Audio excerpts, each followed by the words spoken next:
This is Mike Titino with the Safety First Home Inspection Show. So thank you for having me. It was an absolute pleasure. Love being here. I love chopping it up with you. Catherine, thank you so much. No, thank you. I'm proud of you, man. Good for you. I like it.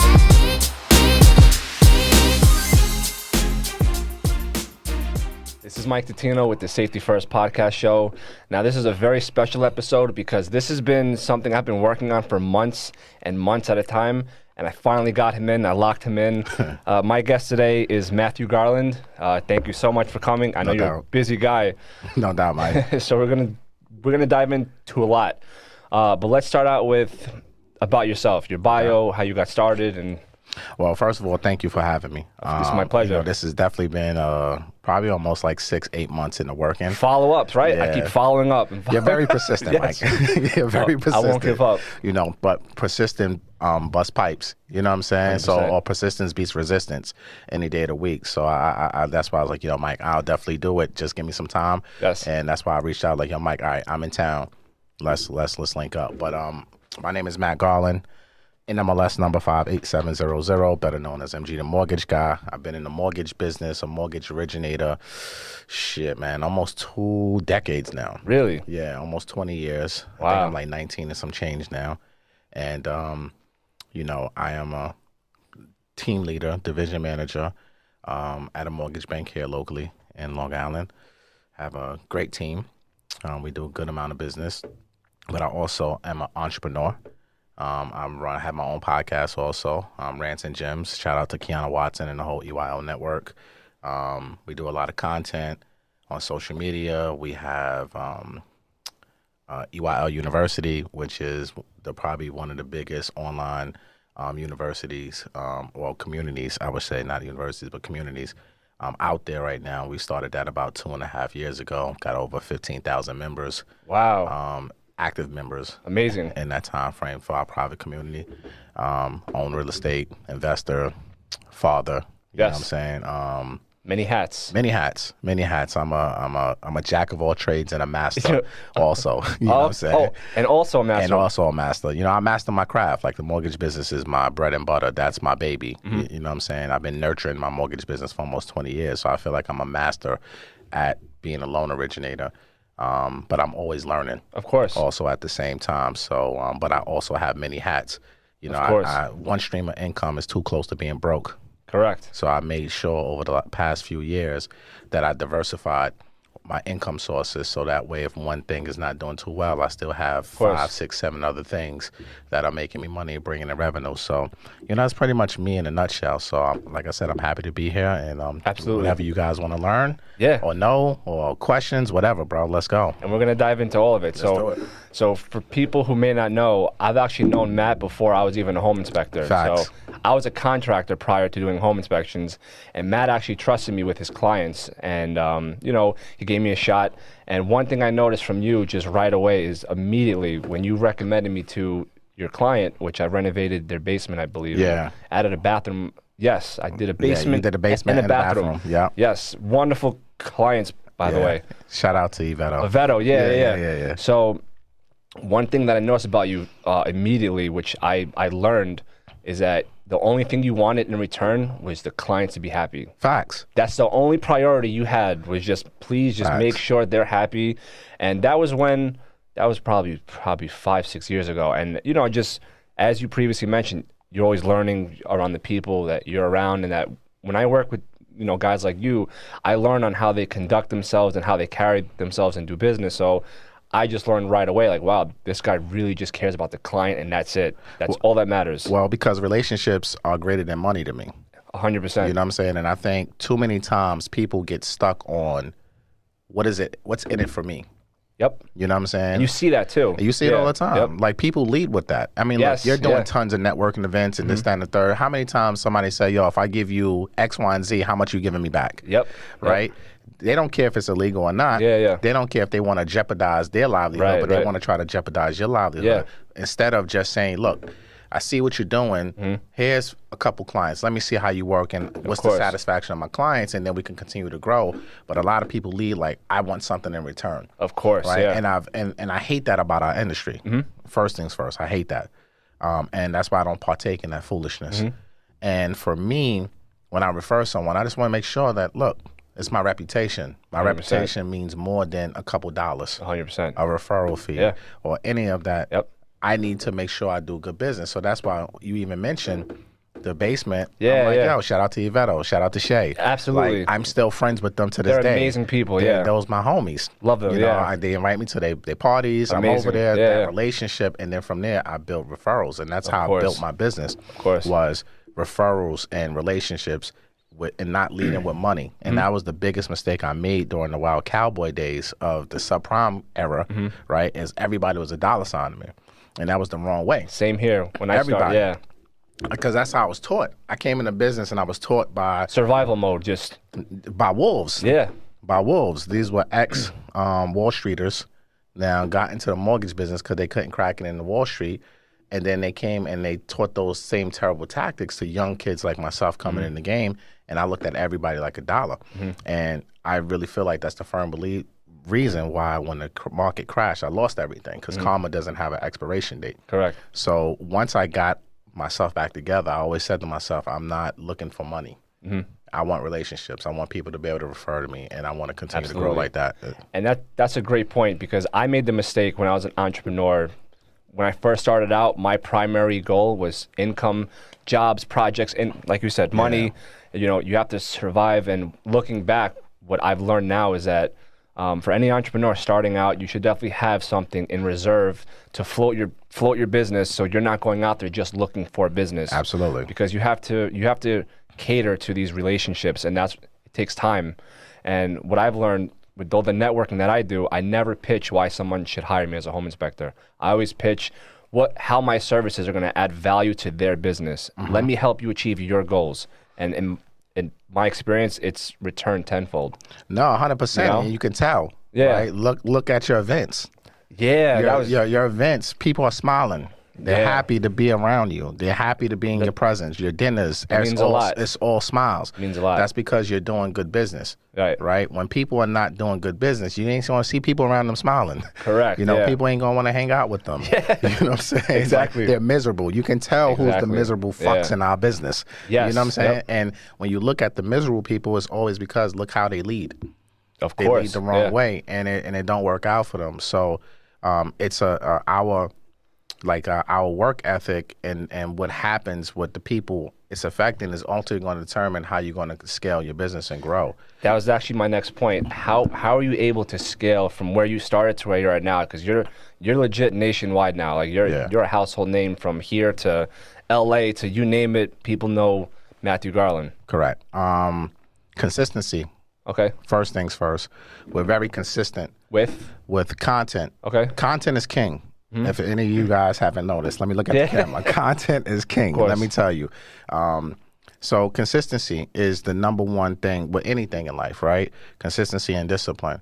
And that's how you reach your goals. But how I've been able to scale was, number one, I had to, first of all, invest into my business. Too many times entrepreneurs want to take profit, right?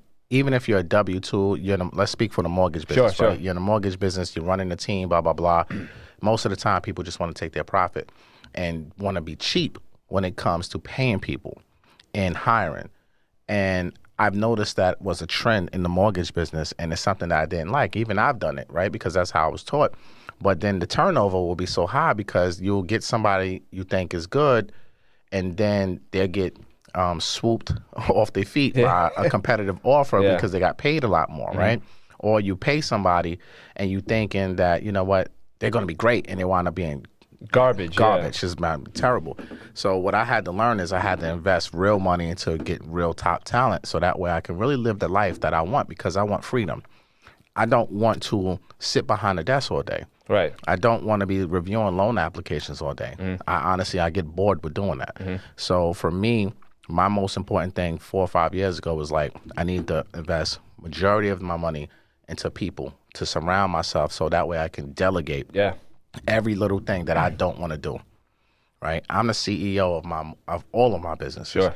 So for me, if I'm not doing CEO productive activity every single day, then I'm doing my business a tremendous disservice.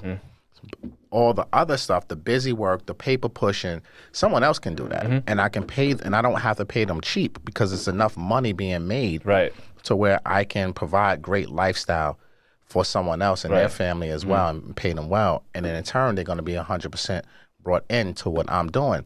And, you know, shout out to my team, Garland's Angels. That's what they call themselves. Yeah.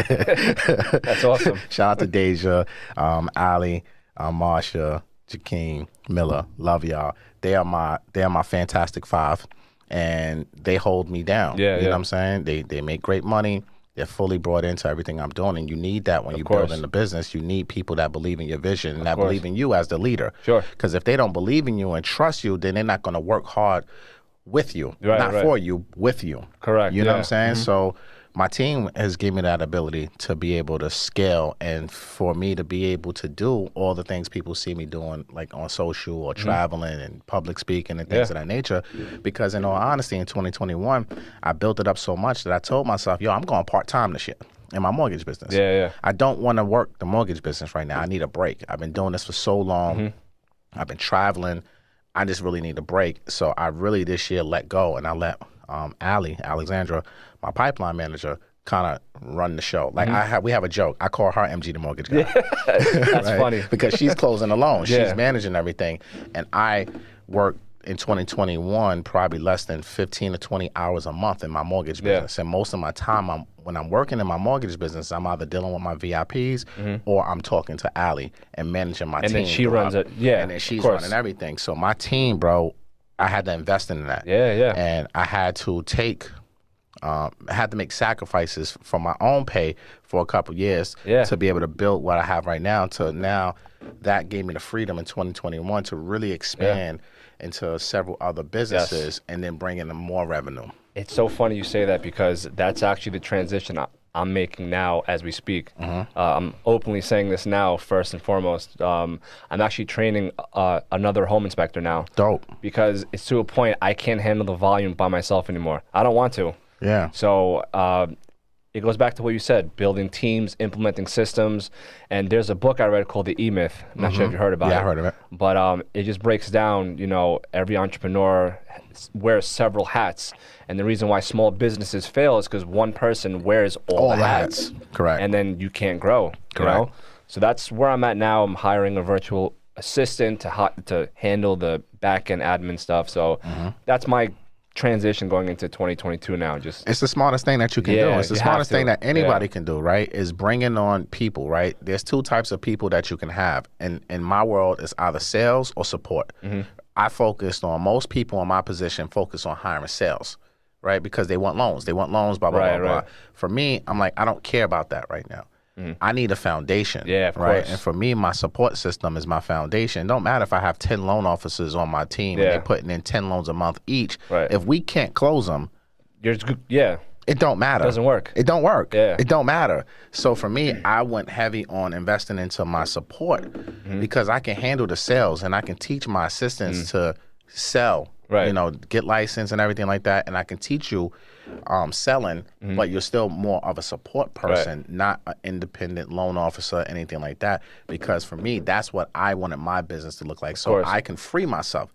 I wanted to buy my freedom. You know what I'm saying? And I feel like business owners, no matter what industry you're in, and I definitely struggled with this starting out, but you have to look at what it's going to cost you to not have these things. Opportunity cost and everything. Yeah, exactly. And I started learning that where, for example, when it came down to hiring a videographer, and I tell people to get a videographer, post content, polish it up, make it look nice. First thing they ask is, well, how much does it cost? You know, it's expensive, this and that. I get it. Everyone has a budget, whether you're at the top or just starting out, but you have to think, what is it going to cost me if I don't have one? Yeah, but even if you don't have the money, right? Come on. Your cell phone. You got a cell phone right here that you got 4K video on. And in all honesty, organic reach from your cell phone, your videos will get, especially on a reel, you're going to get more traction and more views if you do an organic video from your cell phone than a super produced, edited video from a videographer. So do a combination of both. I do agree with you. I do both. You definitely need to have the clean cut, polished stuff. But you also just need to be your original, day-to-day, authentic. Of course. What are you doing? And document, right? And not create. And that's something that, you know, I learned through Gary Vee, right? Yeah. Is documentation is better than creating. Right. And once I got the creating thing out of my head, and I was like, you know what? Yo, Yeah. you know what I'm saying? Of Then I course. started noticing, like, wait a minute, this picked up more than this video I had my guy do. Because they relate to you. Yeah. That's why. It's authentic. Yeah. Like for me, when I started not caring about my appearance, right? I started like, yo, I'll be on my joint some days, no haircut, looking crazy. Like it could But be you're still out there. early in the morning. Yeah. It could be midnight. I'm tired. Yeah. It don't matter, right? Whatever is on my mind, I'm going to speak it, and I'm not going to give two flying Fs who don't like it or not. I don't care. Like whatever's on my heart, I'm gonna say, because this is my platform, this is my brand, and I'm gonna do what I want to do. And when I started doing that, bro, like my page took off. So so that's actually my next question. How did your content get the attention of DJ Envy and Cesar? How did that happen? That's a good story. Shout out to my bros, Envy and Cesar. So in 2018, that's when Envy and Cesar really connected and started doing the seminars and everything. So I think it had to be like October 2018. I saw Envy post something about real estate and a seminar, whatever. So I just commented it on his page, like, yo. That was it? Yo, I'm gonna tell you the whole story right now. Wow. Like, yo, I appreciate what you're doing for the community, how you're using your platform. Queens get the money, QGTM, right? Of course, yeah. So he liked it. And I'm like, oh. So I went to his DM and kind of pretty much said the same thing. He liked that comment. Yeah. So, and he was like, thank you, bro, I appreciate it. So in my head, I'm like, this ain't DJ Envy. Like, he got 1.8 million followers. This is assistant or something. Like, this is assistant. Yeah. He's on the Breakfast Club. Yeah. Although we both from Queens and we kind of grew up in the same areas, we didn't know each other growing up, but we know a lot of people that are together. So I didn't know him from Adam and Eve. You know what I mean? We didn't have a friendship previous to what people see now. So long story short, he posted a couple more times over the next month. I did the same thing. He liked it. And then we just started talking. And then one time I just hit him like, yo, you taking sponsorships for your seminars? And he was like, matter of fact, we are. And I'm like, all right, cool. Look, I'm interested. How much you charge? He was like, I pay, it's $3,000. I'm like, all right, cool. That's not a lot of money. Like, all right, I'm down with it. So this was around November. And they was about to have another seminar in Jersey in December. So like a couple days before he hit me, he's like, yo, you want to be a sponsor on this one?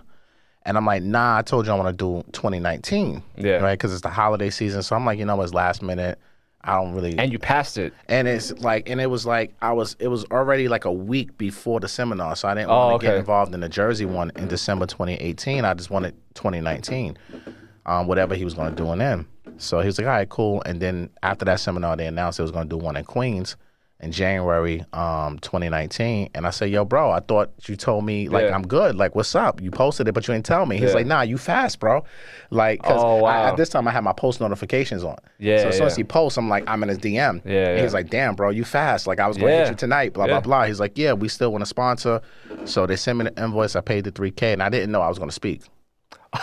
So you had no idea? Nah, I had no idea. I didn't want to speak. Yeah. Right? So first time so for 3 months or 2 months, me and him were just speaking via DM. January, right after the new year, January 2019 was the first time I got on the phone call with him. He was like, yo, what's your number? Let's talk. So I got on the call, blah, blah, blah. He was telling me the lay of the land. We spoke for like 45 minutes. It was a real dope conversation. And he was like, in that conversation, yo, I want you to speak. And I'm like, nah, chill, I'm good.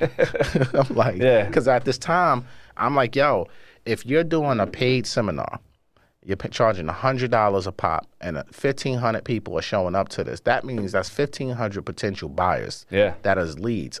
My whole train of thought as a heavy mortgage guy at that time is I want the leads. These people are serious. Of course. So fuck your stage. Like, I just want to be in the building. I want to have my table, and I just want to talk to the people. That was my whole train of thought. And he was like, nah, I started seeing your videos.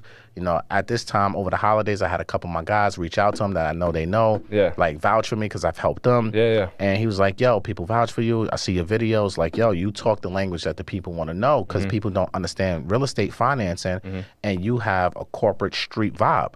Like, you're from the hood. You're going to be able to identify with the community, but articulate things to them in a way that they'll understand it. Of course. And after like 3 or 4 times of me telling him no, I finally said, yo, what the fuck am I doing? Like, I'm telling DJ Envy no. From the Breakfast Club no. And he's still asking me, and he don't even, I'm like, you know what, bro? I'm a speak. And I got off that phone call, and I said, what the, that I agree to? Like, what am I thinking right now? So at this time, I had 1,800 followers on my page, and I said, damn, I don't public speak. Yeah. I don't know what I'm talking about. Was this the? I'm sorry. Was this the time you were doing the workshops? This was before. This was after the workshops that I did in my office. Okay. So, I was there at the workshop. So you was at the workshop. Yeah. So that was summer of 2018. Okay. Oh, so right. Yeah. So some of those videos and clips that I put out was some of the videos that he saw me talking at from those workshops. And that was like right? 10 people, 15 people. 15 people, 20 people. At most. Yeah. But my videographer made good clips and boom, boom, boom. And he saw these videos and he was like, nah, you speak well. I like these videos you put out, blah, blah, blah. So that's what I'm saying. You never know. Yeah, you never know. You never know. It could be 10 people, 5 people, 20 people. If you document it and you putting it out there, you don't know who's going to watch it and how it's going to impact them. And I think even for me,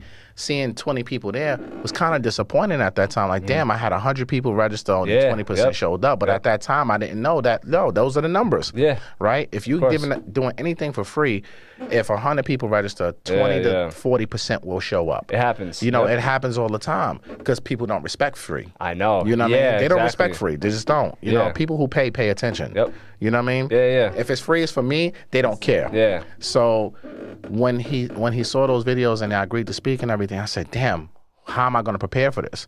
I said, you know what? I got 1,800 people that follow me. Yeah. So I need to start practicing making videos. And he told me I got a 15-minute slot.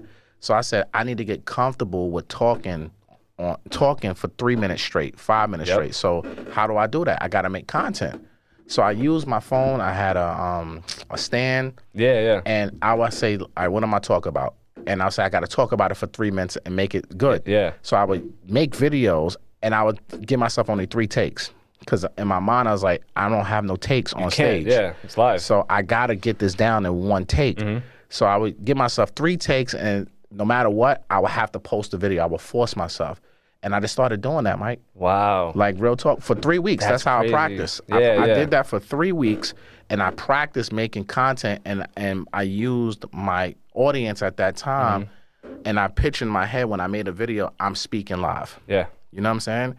And that's kind of how I practiced, and I got prepared for my first seminar with him. What was your biggest audience so far that you did some public speaking? Man, we had, I would say, 2 events that we've had. One with DJ Envy. We did Jacob Javits Center in 2019, December 2019. That had almost 5,000 people. Wow. Yeah, that was crazy. Yeah. And then we just did Invest Fest. Shout out to my partners, Rashad and Troy, Earn Your Leisure, Mike. We did Invest Fest in Atlanta this past year, and that had like 4,500 people there. So does it get easier now, or no? Still the same nerve-wracking process? I throw up. I was just telling you this off camera. Like, I threw up before my first two or three seminars with Envy. I threw up right before I had to go on stage because my anxiety was crazy. Yeah. To this day, my anxiety is crazy. I can't eat before I get on. I can't really drink nothing. Like, I can't do any of that until after the fact. I'm still nervous as hell. Like, no matter how many people I'm in front of. I can speak in front of 10 people and I'm nervous. Still, yeah. So through that journey so far, I've seen you've met a couple celebrities too. Absolutely. Multiple, I should say. Multiple. I saw one was with Master P. That must have been crazy. Yeah, shout out to Master P. So what celebrities are on your radar now, if any, to work with or to meet? There's a lot of celebrities that I worked with. Can't speak about it because I got NDAs and stuff like that. Of course. I've closed a lot of, I'm not going to say a lot because that just sounds like you're doing hundreds of them. Yeah. But I've closed, my fair share of athletes and entertainers and rappers, influencers, things of that nature. I met a lot of people in this journey over the past couple years, just, being, associated with 2 monster platforms. But, obviously, Hove. Hove is of course. Hove is the Billy Goat, man. So that's in the works. LeBron James, So you're going for like the top like. Yeah, because if you look for us, when I say us, I'm talking about Earn Your Leisure, right? We are, transcending. We're doing something that's probably never been done before in the urban community when it comes to financial literacy, and the platform is growing at a very high level. I have a show on Revolt now called Assets and Liabilities. I think Fab was on one of We've had so many people on the show. We've had so many people. Fat Joe. We've had Jim Jones. Jim Jones I saw too, yeah. Shout out to Jim. Jim's a good guy. Shout out to Chrissy. We've had so many people. You know, Mark Cuban's been on our platform. Wow. I mean, big deal, man. We've had CEO Robin Hood. We've had, crazy. We've had billionaires. We've had Shaq. We had D Wade. You know, obviously Envy Cesar. We have so many different Master P. Yeah. You know, we've had so many different people on the platform that I don't think no one's out of reach at this point. And that's because our mindset, you know, and we felt like that from the very beginning, that when we started putting out the pod and promoting it and doing things, it's like, yo, we're the biggest and we're going to be the biggest. And because we just felt like we were doing something that was authentic and original and breaking down sophisticated financial things in layman's term. Of course. And for our culture. And so I don't think at this point nobody's off limits. Shit. Pull up somebody called Michael Jordan. Yeah. Let's get him on the show. That's how we think. That's amazing. You know what I'm saying? Like we manifest everything and we work our butts off, of course, to get there. So the opportunities through social media have now started to open up, and we meeting different people and moving and shaking, and different deals are now coming our way. So it's been a phenomenal ride. So speaking of social media, this happened a couple of years ago. This was so random that I even did this, but this was around, I think it was season 1 of Power, and 50 posted like the season finale Power party, whatever it was. He did something rooftop in Manhattan, and he quickly took it down. But I saw it and I screenshotted it, and it had the location. I pulled up. I go there. I pull up. First thing and I don't know what I'm doing. I'm just like, what do I have to lose right now? Nothing. Nothing. So then I pull up. I'm in a blazer, dressed like I'm dressed as if I belong there. Yeah. First thing I see is my gold Rolls Royce. Yeah. I think at the time, parked out front. I'm like, this is real. Like he's really upstairs right now, and I literally just walked in like I belong there. No bouncer stopped me. Nothing. Before I knew it, I was on a rooftop with Tommy, Angela Yee, 50. Like the whole crew was there, and I was just there and networking. I met Mac Miller that night. Yeah. It was just like, this is what happens when you kind of just have to just take a chance. Yeah. What do you have to lose? Nothing. You have nothing to lose. And I think, people put too much thought into things. It's like, what are you thinking about? Right? Right. What's the alternative? You do nothing. Right. Yeah. You still lost. Exactly, yeah. So if you showed up to that party and they rejected you, what did you have to lose? Nothing. I can go to another party. There was another. You know what I'm saying? There was another time. This is when the $1 Million Real Estate Show was on Bravo. Frederick was there. The big top Manhattan guys. Once again, they posted something, and what I did was I DM'd one of the realtors' assistants, and I said, "Hey, I would love to attend this event." She probably looked at my page, saw I was a normal person. She sent me the location, and the season, I think it was finale or premiere of one of the seasons, I'm doing a toast in Manhattan with the top realtors on the show, and I'm just like, this is just from shooting my shot. Look, it's proximity, right? Yeah. Staying close. Yes. Staying in the room. These are all powerful things, and this is the most important thing that I've learned over the last 3 to 4 years, is that you have to be in the room. Yeah. Right? Yeah. Even if you're not invited to be in the room, you got to figure out a way. How do I get in this room? Yep. Right? Because this room, you don't know who you're going to meet and what impact that can have on your business or personal life. So for me, I pride myself. That's why I'm never stagnant. I'm not here in New York. For what? What am I here for besides my family? Right? I can fly to Atlanta in 90 minutes. That's a lunch break. You know what I'm saying? I can catch the first thing smoking out of JFK, be in Atlanta by 9 a.m. Right. You know what I'm saying? Yeah. And have a whole work day and catch a 9 p.m. flight and be back to New York by 10:30, 11 o'clock and be in my bed by 11. Yeah. You see what I'm saying? Course. So if there's opportunities out of state, just because you are a home inspector in New York and licensed in New York, why not go to networking events in different cities? Because you don't know who those people know here. Right. And it's not just about, like you said, you now training someone. If you start putting yourself in a room outside of your target areas, you don't know who you're going to meet and how that's going to impact your business for expansion. 100%. Right? Because it's all about expansion at some point. 100%. You have the ability with the internet to have 100 home inspectors under your umbrella. Right?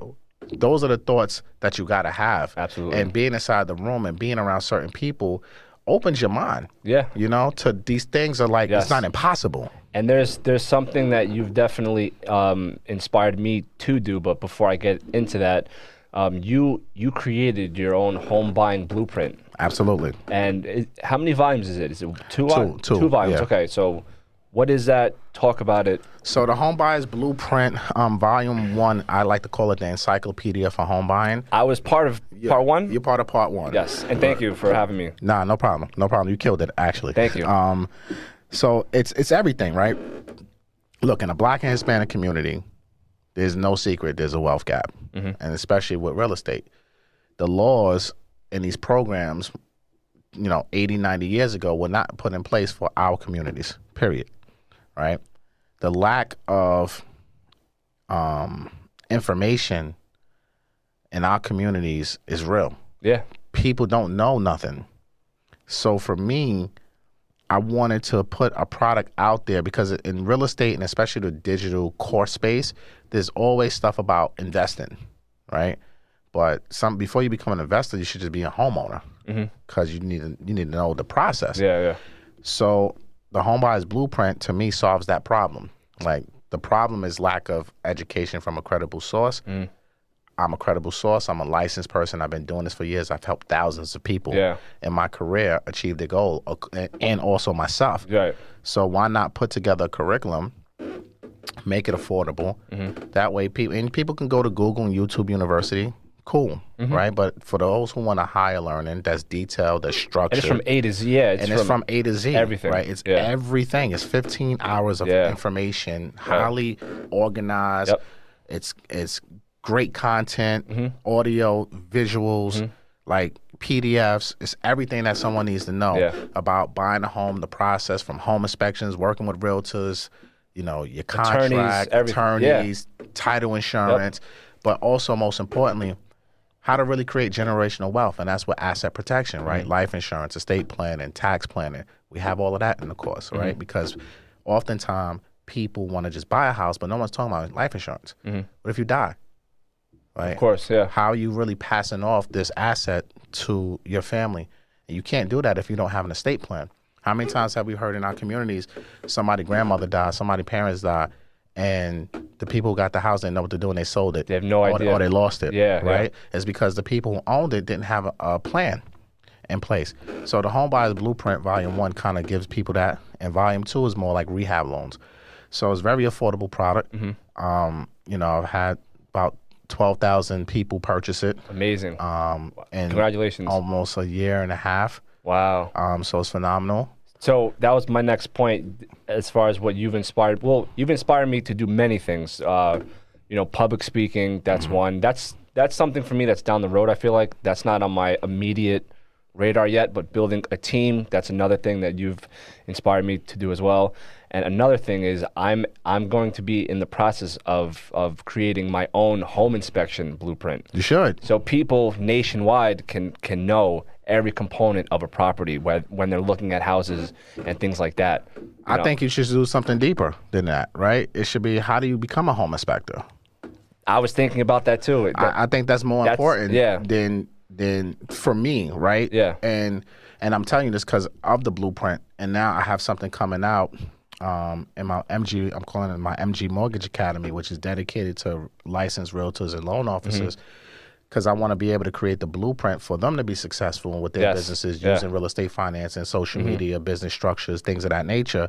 But I'm also partnering up with a couple schools that handle licensing for people to get their loan officer license. So that way I can now create a street, a pathway for people who want to get in the industry and learn also and get licensed, and then also have training. Sure. Because too many times people come in this with no training, they don't know what the hell they're doing. To be a home inspector, you have to take 5 tests and 40 hours in the field. 40 hours is not enough time. It's not enough time to learn how, especially if you don't have a construction background. Exactly. You're done. I was in the course taking, some of my classmates had no experience in construction. They were like middle school teachers. I'm not knocking anyone. Listen, if you want to be an inspector, by all means, but in my own opinion, 40 hours is not enough. No, it's not. Whatsoever. Especially if you're starting from scratch, there's no way you could learn a house. No, there's no way, Yeah. especially if you don't have that construction experience. Correct, but yeah. I think if you created some sort of community or portal of how to get into the business and still be able to train people and keep it community, Yes. that's more impactful, and you're going to reach more people that way Yes. because now people are coming in, they're getting jobs and they're Yes. learning, and especially there'll be more people that look like us Absolutely. in these neighborhoods doing what they got to do. So like that's like for me with the blueprint was very important for me to create and put it out there, and I didn't know how it was going to perform or anything like that. You never know, yeah. You never know. You know, I got things in my head like, should I do this? Yeah, like yeah. I'm charging people, blah, course. blah, blah. But I had to realize, like, wait a minute. No, I've paid and I've spent tens of thousands of dollars decades into into my education of real 100%. estate financing. So 100%. ultimately, if I'm giving you a shortcut, if I'm charging you $200, who cares? Yeah, You're gonna go eat $200 Yeah, tonight on exactly. Friday night. Exactly. You're gonna go get some hookah and chill, It's and you're 100. gonna spend $200. Exactly. So if you can't invest into yourself, Right. then don't take the course. Yeah. Continue on not for them. to YouTube, University, Google, your life away, and good luck. Right, but my people are prepared. People who take my courses and are in my community, they're super prepared. They're knowledgeable. They're saving a lot of money. They're getting the best deals that's available in the market. And on top of that, they're able now to educate their circles on the home buying Yes, process, yeah. and that's the most powerful thing. 100%. Is now each one teach one. Yeah. right. Strength in numbers. It's strength in numbers. Yeah. So for me, the blueprint was a necessary thing. The market hasn't seen anything like that. Obviously, there's books and stuff like that out there, but that's another thing. I'm writing a book right now, all Yeah. types of stuff. So I firmly believe, and this is my thing, right? Realtors, loan officers, inspectors, appraisers, we have intellectual property that the general public don't have, right? We have an opportunity to monetize our intellectual property. Take advantage, people. Yeah. Take advantage. Don't be a douchebag now. Of course, yeah, yeah. Don't scam nobody. Of course. Put out the real information, no fluff, and whatever you feel like is worth. Ultimately, the buyers is gonna Apply it, yeah. They're gonna apply, but they're gonna determine the worth of it if they buy it. Of course. And if it's too expensive and they don't think it's worth it, they're not gonna buy They're it. not gonna buy You it, know what I'm yeah. saying? So ultimately, put it out there. Yeah. And create other revenue sources for yourself, because one stream of income is too close to being Yeah, broke. it's not enough. So for me, I pride myself on being able to have that ability to monetize what's in my brain. It's a beautiful thing. Of course. And I'm helping so many people do it, and they're able to write this off as tax deductions too. Of course. So it's a win-win for Yeah. everybody. And if you look at the educational system in America, it's a flawed system. You know, people are spending $50,000 to $100,000 for I got Yeah. people that come out of college $200,000-300,000 in debt, can't get good jobs, can't Yep. afford to pay for it, can't really move and shake throughout life, Yeah. and they still don't know shit. And they're tied down. And they to the tied debt, down yeah. to the debt. Whereas now, if in our industry, if we really started putting out more books, putting out more content, free content. So in order to be successful at charging for your content, you have to over-deliver on your free content, right? So they see the value in it first. They have to. Yeah, of course. You can't They come have out of to. nowhere and And that's the problem that a lot of people Yeah. make, because they see people selling and they hear people making so much money, and they just like, I want to sell something. I'm like, but you ain't got no content, man. Yeah. How you building an audience Yeah. if you're not out here giving out the game for free? exactly. Right? You got to get, like, again, consistency, right? Yep. We put out so much content every single day. And some of them might not even be hits. No, some they be duds. yeah, Some 10 of them, likes and yeah, some of them be duds. I put out duds all the time. Yeah. I don't even check me the too, yeah. I don't even check the scoreboard, bro. Yeah. I don't care. yeah. I got my thoughts off my chest. Cool. Whoever liked it, liked it. Whoever loved it. Great. I moved on. That post only lasts until my next post. You want to laugh? You know the guy, the dude with this dude with the sign. The guy's on Instagram. The guy. Yep, I know you're talking about. So I posted something. I saw that the other day. Yeah, I yeah. posted- Your parents are not a home inspector. Parents are not home inspectors. Yeah. And I posted it. I didn't think anything of it. It went viral. Yeah. The broke agent, I saw reshared that, it, yup. and it was all over social media. Facebook group started resharing it. It was like over 20,000 hits. Yeah, I'm like, but think about that, right? One piece of content Yeah. that you and you put out duds. Yeah. Right? Dozens of If dozens. you was overthinking it, you would have probably looked at that picture and said, man, this is stupid. Yeah, I'm not doing This ain't going to do nothing. Why am I doing Yeah. this? If you were looking for leads, another problem is Yeah. in our industry, people think you post, you get a lead. Yeah, You it post, doesn't happen that you get a way. lead. You know how many times loan officers ask me, yo, how many deals you closed off of social media this week? What are you talking about, bro? Yeah. I don't give a fuck if I close a deal off of social Yeah, media. yeah. It's not for that. You're thinking wrong. You're Right. thinking like a Short term, salesperson. yeah. In short term. Yep. I'm thinking brand is not transactional. Right? Right. Brand is not transactional. Brand is a lifetime. Yeah. So I'm thinking about my marathon that Mm-hmm. I'm running. So if I'm putting out content, I don't care how many leads it brings in. I don't care how many apps I got off of it. I'm not Mm. Yeah, even it thinking about that stuff. Yeah. I'm thinking about brand Right, of awareness course. only. And your one piece of content, Yeah. raise your brand. Yeah. And that's now when you get that hit, it's like, all right, I got to double, triple down now. Yeah, exactly. And start putting it out there. So I'm in the process of following up with an actual skit of me being in the field doing an inspection, and that parent inspector is gonna we're working out the details now, but I'm gonna film a skit about it, like as you should. a comedy skit about it. Yeah, You should, because I that's big right now. Yeah, with yeah. TikToks and Reels and stuff Yes. of that nature. So that's huge. course. And look, that ain't gonna bring you a lead and when you post it, but no, what it's gonna do is gonna make you more personable. Yes. People gonna get to see your course. personality. They're gonna Yep. be like, yo, I like Mike. This Guy's guy's funny, This yeah. guy's funny. He's a cool. human being, yeah. He's human. Yeah. He's not tight and rigid. Yeah. Although he has on a suit, he's not tight and rigid Right. though, right? Because Absolutely. people look at industry professionals in suit as tight. Yeah, yeah. Right? Corporate. Yep. By the book. They're Yep. sticklers, right? Yeah, exactly. So when you're showing your personality, especially on social media, and it Yeah. gives you that opportunity, that brings in the business. of course. I use content as prospecting, Mm-hmm. right? My content pieces are prospecting. People used to always ask me, yo, Matt, how you get the time to be on live and Mm-hmm. do all of this? I'm like, I put it in my calendar. Yeah, exactly. Yeah, It's not that difficult, bro. It's not, yeah. If I'm going to sit here and block out time to cold call people, Mm-hmm. right, and follow up with people for 2 to 3 hours a day, why can't I put an hour on my calendar to go on live where I might have 50 people, 100 people, Yeah. or 1,000 people that join that live and watch me for however long I'm on there? Mm-hmm. That's more effective to me than me sitting on the phone and getting busy signals, fax signals. yep. Don't call me. Yeah. I'm not interested. Yeah. Fuck you. Exactly. You know what I'm saying? Exactly. Or me going to door knock Yeah. or something like Yeah, that. yeah. No, I'd rather just get on my phone and stay in my warm home or my warm office, and I can prospect right here through my phone course. on live Yeah. every single day, and every week I can reach thousands of people Absolutely. that can hear my voice. I can't do that with cold calling. There's no way. No. Yeah. You can't reach. No. You just hit 20,000 people off of one post. Yeah. You probably didn't speak to 20,000 people this year. Not.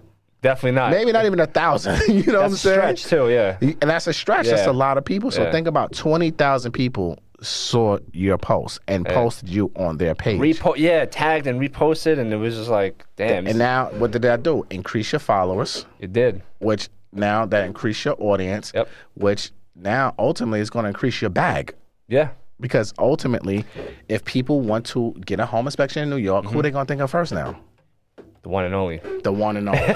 Safety first. Safety first. So this is a complete shameless plug because I have you on air right now. Is there a spot to sponsor for a home inspector spot for the public speaking? Shameless plug. Shameless plug. There's always opportunities. Okay. Because that could be another avenue of value. There's always opportunities with having any industry professionals involved in either seminars, whether you're a speaker, a sponsor, even like on my podcast, Rants and Gems, we do ads and stuff like that.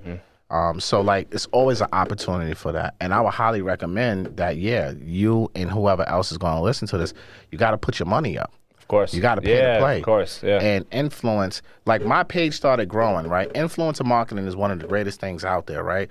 When DJ Envy first tagged me, right? Oh, you must. My DMs and everything started going crazy, Yeah. right? Now you start getting tagged by people because you sponsored, and now they have an obligation to fulfill by tagging you, Yeah. by telling people to follow you, this, that, and the third. That just builds up your your following, and ultimately, like I said, is going to build your business and build your bank account. Absolutely. You know, at the end of the day. So hell yeah, we can talk about that offline. Absolutely. 100%. So with that being said, this is probably by far my longest episode that I've had. How long are typically your episodes? Probably 30 minutes or so. How long we been talking now? At least an hour, I'd say. Really? Yeah, I'd say so. But keep it going. But I definitely want to thank you so much for taking the time. And what advice would you give anyone that's an entrepreneur, whether they're starting out, or what advice? Because coming from you, any advice you give, which I'm going to listen to myself right now, it's gems. Because where you're at now, from where you started, clearly what you're doing is working. So the purpose of this episode is to add value to the people. So I would say this, Mike. You're a person that has known me for probably 6 years, 7 years now. I haven't always been in the position that I am today. I always knew I would be in the position that I am today, and that's because my mindset is there. I don't waver from my thoughts. I know I'm great, and I'm walking into my greatness every day. You know what I'm saying? And I believe that 100,000%. And I believe in what I do as a loan officer. And I believe in my work. So I think first things first, you got to have the mindset and you got to have the belief in yourself and what you're doing. And if you're knowledgeable and you know your stuff, then you have nothing to fear. Start small. You got to crawl before you walk. I think too many times people in our industry are always trying to be perfect. They're afraid of what people would think. Fuck them. Who cares? Just put it out. I don't care if 5 people are there, 10 people there. If you're going to host seminars, workshops, whatever it is, just do it. You've came to mine. I've had 10 people, 20 people. 100%, and I still provide a great environment and an event. If 100 people, it's the same, right? So just keep doing because you never know. Yeah, you never know. 20 people can turn into 5,000. And I just want to share, too, from my experience, you know, when I started out, nobody knew who I was, and I used to go to open house. I still do, actually. I go to open houses and I network face to face every weekend as if I just started.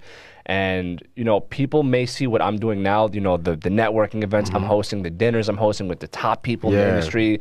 I have you on my podcast. Like, these are, for me, these are big milestones. But people, like, I just want to make it very clear it wasn't always this way. No. It wasn't like, Mike, this is... You grinded, bro. I'm grinding, you bro. You grinded just like I grinded. Like, success leaves clues. Yeah. The clue is grind. Yeah, that's You're it. up 5 o'clock reading books and stretching and working 4 out. o'clock. 4 o'clock. Just saying. 4 o'clock. My bad.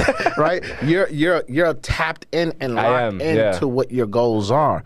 Right? Too many times people say they want this, they want that, but they're not putting in the work. If you want to fly private jets and live that lifestyle, then you got to put the work that comes with that type of lifestyle.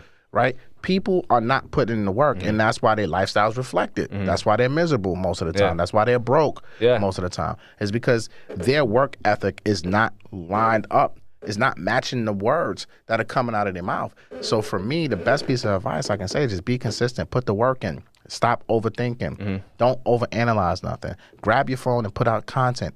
Everyone who has a license and is doing transactions has the ability to reach millions of people in our business. I am living proof of this. I started off, I don't pay for followers, all right? I barely do hashtags, right? And when I hashtag my name. Everything, my page right now is probably 220,000 people on Instagram right now, and it's all been organic. All organic growth. I don't do ads. I don't do none of that.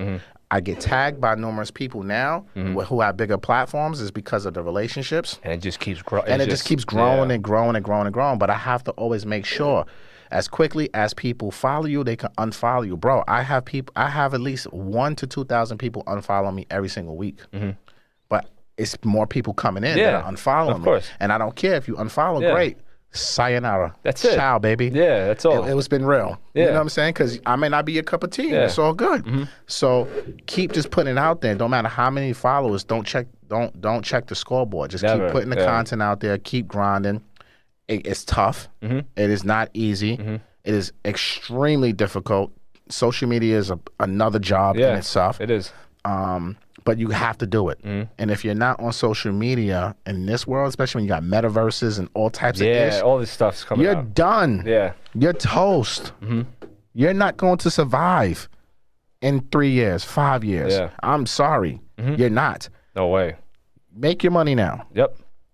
Because that old school way of doing business is slowly but surely getting faded out. And you can see these kids who are coming up, these 20-year-olds, 22-year-olds, they're on social media all day long. Yep. They're getting their information not from CNN. They're getting it from somebody's TikTok. Exactly. Or somebody's reel. Yeah, yeah. Right? So if you're not in business speaking and communicating to the younger folks, you're done. Yeah.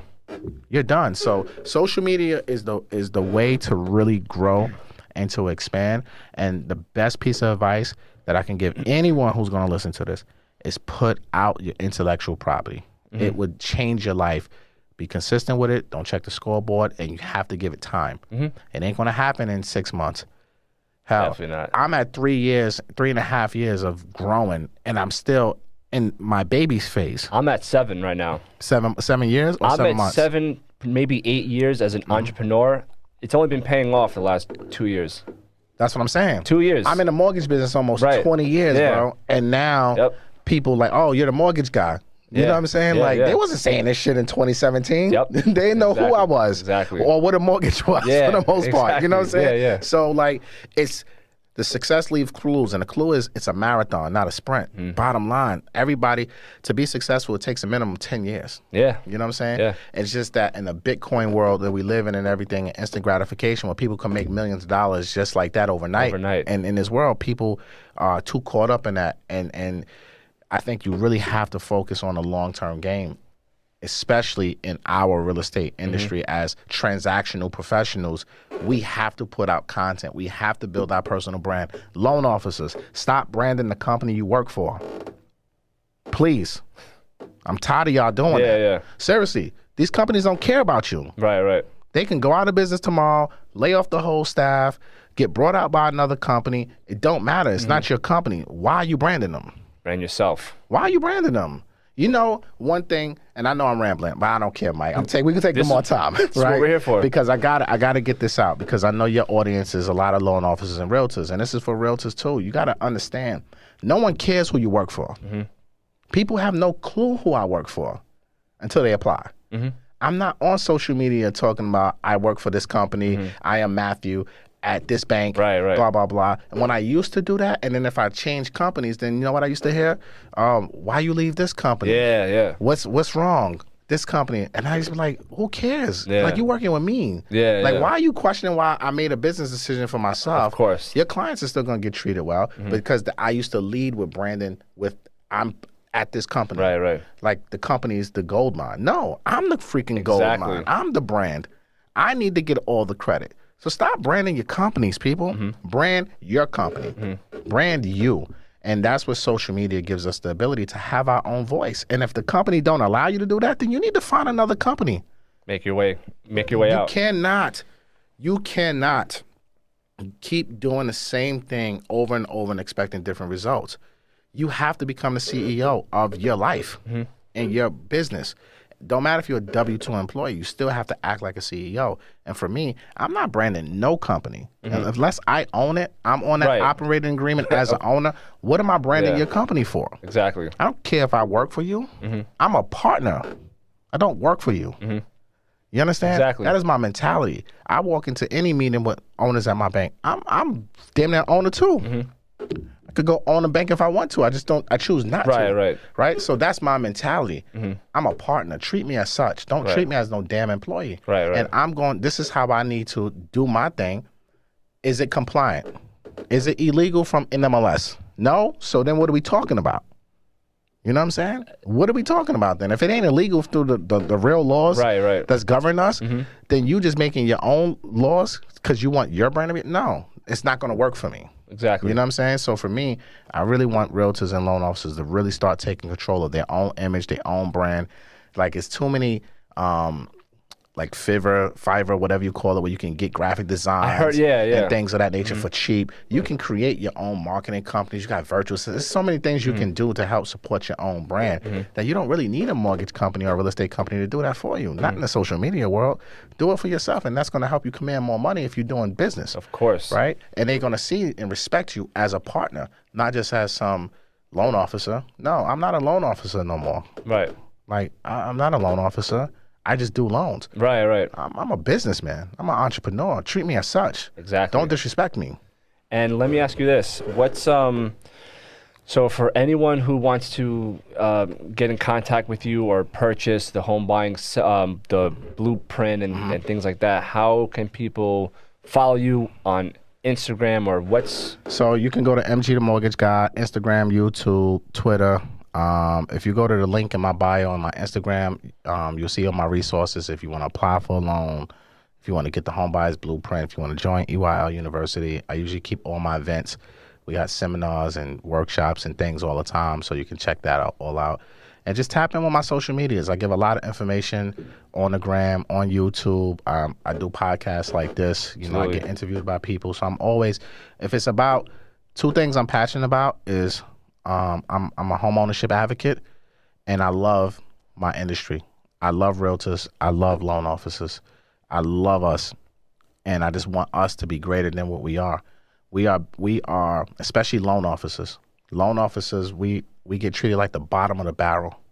We are the deal makers. Yeah.